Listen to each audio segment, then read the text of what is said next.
Hai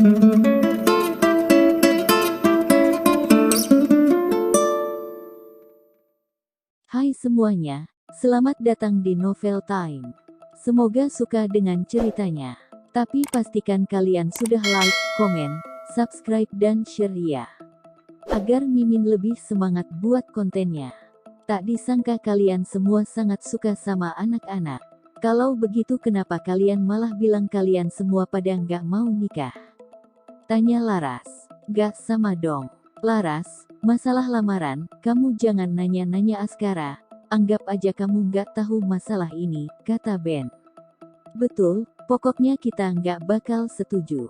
Seusai berkata, Aaron membalikkan badan masuk ke dalam ruangan. Dia tidak ingin membahas masalah ini lagi. Laras tersenyum kaku dan berpikir sepertinya masalah pernikahan terlalu dini baginya. Laras udah ingin menikah? Tanya Ben dengan sedikit kegugupan.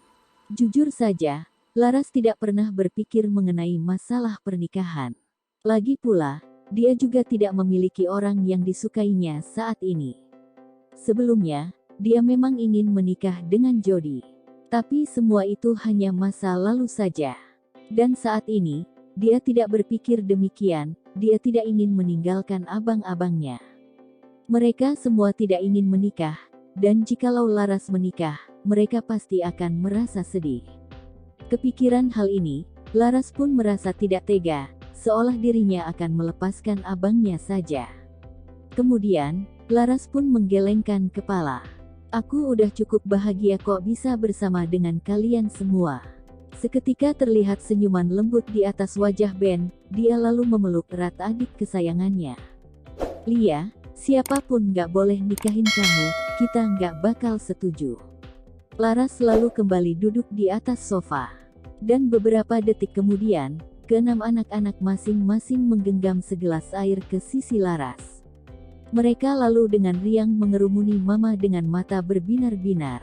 Laras merasa mereka semua bagai anak kecil yang sedang antri untuk minta diberi makan. Mereka sungguh imut. Apa mereka benar-benar telah menganggap dirinya sebagai ibu mereka? Tapi kenapa Laras tidak dapat mengatakan bahwa dirinya bukan ibu mereka? Jika Laras melakukannya, keenam anak-anak pasti akan merengek. Laras tidak berani membayangkan bagaimana jika hal itu terjadi, sebab sangatlah susah untuk menghadapi satu anak, apalagi sekarang ada 6 anak-anak. Laras melirik ketiga abang yang tidak bersuara itu sambil mengambil gelas dari tangan Juna. Juna lalu menatap Laras dengan wajah gembira. Juna sepertinya sangat menyukai Laras. Dan dari keenam anak-anak, sepertinya memang Juna paling mirip dengan Askara. Laras minum seteguk demi seteguk dan saat ini dirinya sudah tidak sanggup meneguknya lagi. Sebab keenam anak-anak masing-masing membawa segelas air untuknya.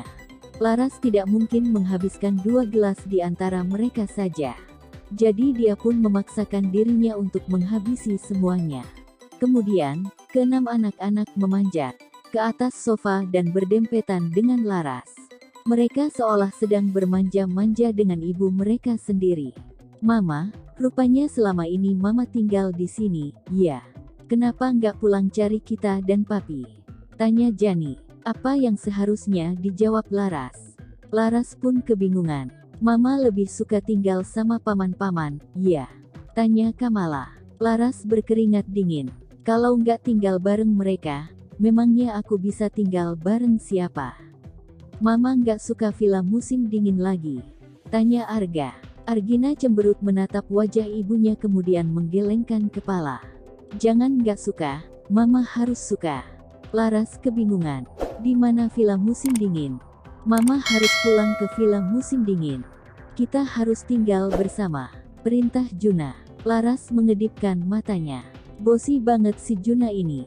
Memang dia itu mirip banget sama bapaknya. Kamael lekas membuka mulutnya. Mama, sekarang Kamael udah bisa nulis banyak huruf. Laras memuji Kamael. Hebat banget Kamael. Tapi, apa hubungannya sama aku? Laras merasa dirinya harus menjelaskan sejelas-jelasnya kepada anak-anak. Dia harus menggunakan cara paling halus, cara yang pastinya tidak menyakiti hati anak-anak. Laras berusaha menjelaskan, kalian pernah dengar cerita Berudu salah cari ibunya? Laras hanya kepikiran cara ini. Baru saja Laras hendak menjelaskan makna tersirat cerita itu. Mata keenam bocah tampak berkaca-kaca, dan Laras pun terkejut seolah dirinya telah menindas anak-anak. Mama nggak mau kita lagi, ya. Juna mengangkat wajahnya sambil menahan air matanya. Mama nggak suka kita lagi, ya. Jani terisak-isak. Sekarang Mama suka sama orang lain, ya. Tanya Arga sambil menahan air matanya. Mama nggak boleh suka orang lain. Argina menangis kuat, dia memang seorang bocah cilik yang cengeng. Kelak, nggak ada yang mau kita lagi, kita akan jadi anak yatim piatu. Kamala memasang wajah cemberut kemudian mengikuti langkah Argina menangis kuat. Jangan pergi ya Mama, Kamael bisa nulis kasih Mama. Kamael tampak kasihan berdiri di ujung sana. Perasaan hati Laras seketika berubah masam. Dia sungguh tidak bermaksud membuat anak-anak sesedih ini. Lagi pula, meskipun tidak ada kasih sayang dari seorang ibu, tapi masih ada ayah, kan? Bagaimana bisa mereka menjadi seorang anak yatim piatu? Bisa-bisa saja. Melihat keenam anak-anak berlinangkan air mata, Laras segera berkata, Mama nggak pergi, Mama nggak bakal pergi kemanapun, Mama paling suka sama kalian. Seusai berkata, keenam anak-anak tidak lagi menangis dan langsung berubah riang. Laras menatap ketiga abangnya dengan wajah tidak berdaya. Mereka bertiga bagai ketiban, 6 keponakan, apa mereka tidak ada yang merasa keberatan? Ketiga abang-abang dengan kompak mengalihkan pandangan ke tempat lain. Laras terdiam. Kamala membalikkan badan, menatap ketiga paman yang sedang duduk terdiam di atas sofa. Kamala lalu berlari ke sisi mereka lalu berkata, Paman juga suka sama kita, kan? Ben tentu sangat menyukai mereka. Tapi adik perempuan kesayangannya juga sedang mendengarkan, apa yang akan dipikirkan Laras nanti.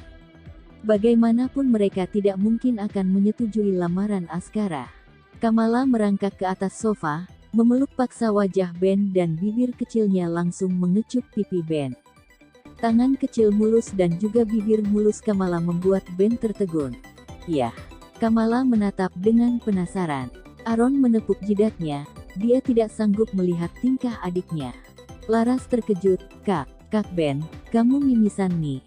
Ben segera mengambil tisu dari pelayan di samping untuk mengelap darahnya. Ben lalu terdiam sambil menggoyang-goyangkan tangannya. Aaron berkata, Laras, dia mah nggak kenapa-napa, udah biasa. Biasa. Laras kebingungan.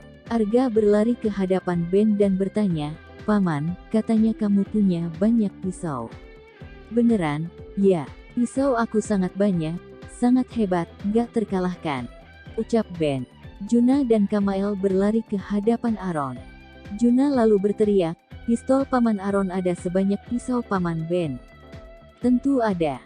Sangat banyak, ucap Aaron. Jani dan Argina malah berlari ke hadapan Sandi. Jani mengulurkan tangan meraih salah satu jari Sandi dan menatapnya. Meskipun sebenarnya Argina merasa ketakutan, tapi dia memberanikan diri untuk tidak menangis. Sandi melihat sosok Argina si cengeng itu langsung mengernyitkan kening. Apa aku sangat menakutkan? Tunggu sebentar, ada yang salah. Juna menarik Kamael ke hadapan Sandi, kemudian, Juna juga menarik Argina ke sisinya.